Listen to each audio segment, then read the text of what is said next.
We like the housing industry for our strategy because the valuations are terrific. So we play housing for our strategy through the builders, through component makers, right? Through people who make things like windows, through mortgage insurers, even through some traditional retailers.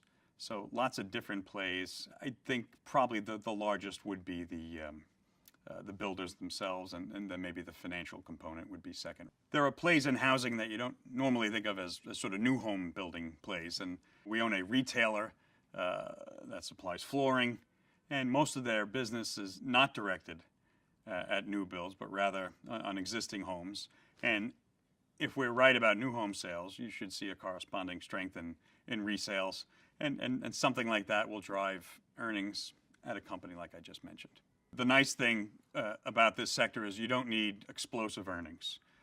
You just need the economy to continue on at a nice little growth pace with a positive sign on GDP, employment to stay pretty strong as it's been, and you should be able to see sales levels that really start to add to earnings in a pretty meaningful way. So it's a terrific sector. It's very, very broad. It's a big part of the economy, and one that really hasn't given you the returns that you'd expect in an environment like this.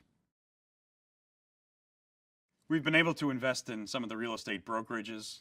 We didn't do that last cycle. We didn't think they got cheap enough. This cycle, there's been some consolidation, and also I think a clearer path to what the cash flows look like, which make these stocks much more appealing for us anyway than in the past. It's a business where I think people are very nervous about margins and rates and disintermediation by web-based services. It'll probably happen. I don't think it's going to happen in this cycle. I think a lot of the data from both government and people like the IMF, some of the Petroleum Institute, aren't as good of predictors as they once were.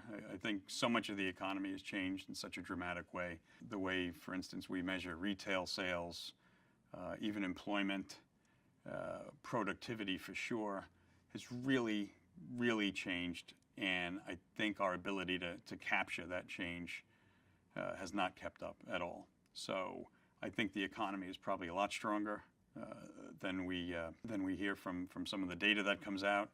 And I also think inflation is dramatically higher in some parts of the economy than we think. And I think it's dramatically lower in other parts, right, where there's been a lot of the disintermediation.